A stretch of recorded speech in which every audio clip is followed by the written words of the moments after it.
Assalamualaikum warahmatullahi wabarakatuh. Alhamdulillah wassalatu wassalamu ala Rasulillah wa la haula wa la quwwata illa billahi wa ba'da. Sini wa iyyakum bittaqullah faqad faza muttaqun. Saudara semuanya yang dirahmati Allah Subhanahu wa taala. Alhamdulillah, puji dan puji syukur kepada Allah Subhanahu wa taala atas karunia-Nya. Sampai dengan hari ini Allah masih memberikan kepada kita anugerah kesehatan dan keimanan, keislaman, dan insya Allah ketakwaan. Semoga anugerah nikmat yang Allah berikan kepada kita senantiasa bisa kita syukuri, kita haturkan rasa syukur kita pada Allah Subhanahu wa taala. Alhamdulillah kita masih di 10 hari pertama bulan Dzulhijjah. Satu waktu yang Rasul sebutkan sebagai waktu terbaik bagi orang yang beramal solih sehingga sangat dicintai oleh Allah Subhanahu wa taala. Tidak ada melebihi kecintaannya kecuali amal soleh yang dilakukan di hari tersebut. Karenanya, mari senantiasa kita memproduksi amal-amal soleh yang akan memperberat timbangan kita di mizanina yaumil qiyamah kelak. Apa saja saudara semuanya yang dirahmati Allah, amal-amal yang harusnya senantiasa kita lakukan. Jemaah sekalian rahimakumullah, melengkapi dari pelajaran-pelajaran berharga dari manusia mulia setiap kali kita masuk bulan Dzulhijjah, senantiasa diingatkan kepada kita ada satu dari dua manusia yang disebutkan oleh Allah di dalam Al-Quran sebagai uswatun hasanah, sebagai suri teladan terbaik. Salah satu darinya di samping yang pertama adalah Rasulullah Muhammad sallallahu alaihi wasallam di ayat 21 dari surat Al-Ahzab. Yang kedua adalah Nabi Ibrahim alaihissalam bersama dengan keluarga dan orang-orang yang mengikutinya sebagaimana di ayat 4 surat Al-Mumtahanah. Bahkan dua kali Rasul Allah Subhanahu wa taala sebutkan tentang bahwa Nabi Ibrahim adalah merupakan uswatun hasanah. Jemaah sekalian rahimakumullah, mengapa tema sentral setiap kita masuk bulan Dzulhijjah ini Nabi Ibrahim? Yang pertama, beliau adalah wattakhadha Ibrahim khalila, diangkat oleh Allah sebagai khalilullah, kekasih Allah Subhanahu wa taala. Saking tinggi dan dekatnya derajat beliau di sisi Allah Subhanahu wa taala, saat Rasulullah Isra Mi'raj bertemunya dengan Nabi Ibrahim di langit yang ketujuh, beliau bersandar ke Baitul Ma'mur. Kalau manusia berhaji sebagaimana para hujjat kali ini, mereka berhaji sentralnya adalah di Ka'bah di Mekah. Para malaikat beribadah sentralnya itu adalah di Baitul Ma'mur, dan Nabi Ibrahim alaihi salatu wassalam tinggal di langit yang ketujuh bersandar ke Baitul Ma'mur. Nabi Ibrahim disebut sebagai Abul Anbiya, bapaknya para nabi. Nabi Ishaq, Yaqub, Yusuf, Ayyub dan seterusnya sampai Nabi Isa alaihissalam itu adalah putranya Nabi Ibrahim. Dan penutup Khatamul Anbiya wal Mursalin Rasulullah Muhammad sallallahu alaihi wasallam yang sekaligus sebagai Imamul Anbiya wal Mursalin, keturunannya dari Nabi Ismail bin Ibrahim alaihissalam, bapak para nabi. Beliau juga sebagai bapak tauhid, di mana pada waktu itu beliau menghadapi bukan saja di tengah-tengah masyarakatnya yang penuh kesyirikan dan kemusyrikan, bahkan keluarganya, ayahandanya musyrik, menyembah berhala, bahkan produsen dari berhala. Dan beliau kemudian membawa tauhid, hanya mengesahkan Allah Subhanahu wa taala di tengah-tengah begitu banyak kesyirikan yang karenanya beliau disebut dengan bapak tauhid. Mulia dan derajatnya yang sangat dekat dengan Allah Subhanahu wa taala sehingga menjadi uswatun hasanah. Setidaknya 2 kali minimal pada setiap salat kita, samping kita bersolawat kepada Rasulullah Muhammad sallallahu alaihi wasallam, Allahumma shalli ala Muhammad wa ali Muhammad kama shallaita ala Ibrahim wa ala ali Ibrahim, atau kama shallaita ala sayyidina Ibrahim wa ala ali sayyidina Ibrahim. Karenanya pada waktu yang singkat dan mulia ini, mari kita mengambil kembali sejarah kehidupan beliau. Mungkin sudah sebegitu banyak, tetapi mari kita ambil insight-insight, pelajaran-pelajaran yang selalu relevan pada setiap zaman, setiap masa, dan setiap tempat dan situasi kondisi kapanpun umat manusia berada. Yang pertama, jemaah sekalian rahimakumullah, Di ayat 51 dari surat Al-Anbiya, Allah Subhanahu wa taala tegaskan, wa ataina Ibrahima rusydahu min qablu. Dan sungguh benar-benar telah kami berikan, anugerahkan kepada Ibrahim rusydahu, petunjuk kebenaran dari Allah untuk menjadi bekal di setiap langkah dan sikap serta perbuatannya Nabi Ibrahim. Inilah kisah sukses, kunci sukses utama Nabi Ibrahim, sehingga beliau berhasil menjadi semua ketinggian derajatnya di sisi Allah Subhanahu wa taala tersebut, yakni berpegang teguhnya Nabi Ibrahim dengan hidayah kebenaran yang datang dari Allah, tidak pernah dilepaskan sedikit pun darinya.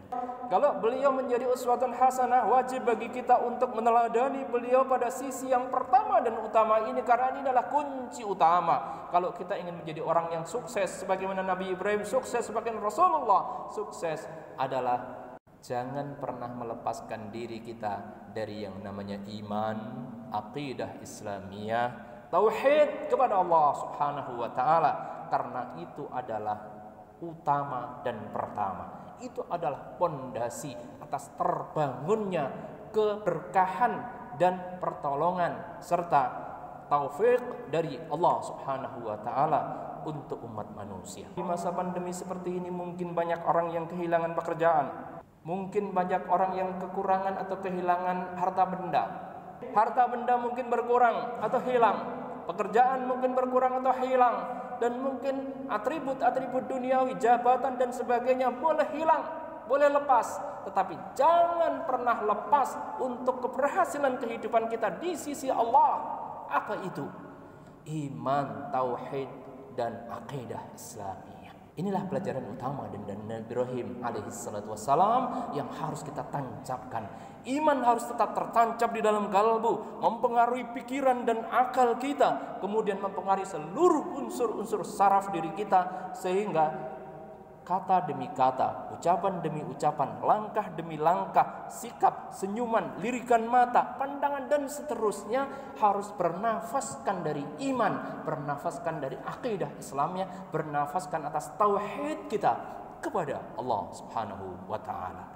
Kalau ini sudah kita pegangi, ma'asyiral muslimin rahimakumullah, berarti kita menomorsatukan Allah, mengutamakan Allah, maka Allah Subhanahu wa taala yang akan mengurus dan menolong hambanya. In tansurullaha yansurkum wa yutsabbit aqdamakum.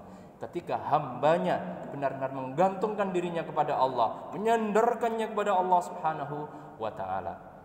Mari kita lihat beberapa contoh yang kemudian kita dapatkan mengapa Nabi Ibrahim begitu luar biasanya di sisi Allah Subhanahu wa taala. Karena beliau selalu butuh kepada Allah, bersandar kepada Allah. Ketika diperintahkan orang tuanya yang musyrik, beliau diperintahkan untuk berdakwah. Beliau berdakwah kepada ayahandanya. Tetapi beliau juga dilarang jangan sampai larut dengan kesyirikan, sehingga beliau tidak pernah mau diajak oleh ayahandanya untuk menyembah berhala.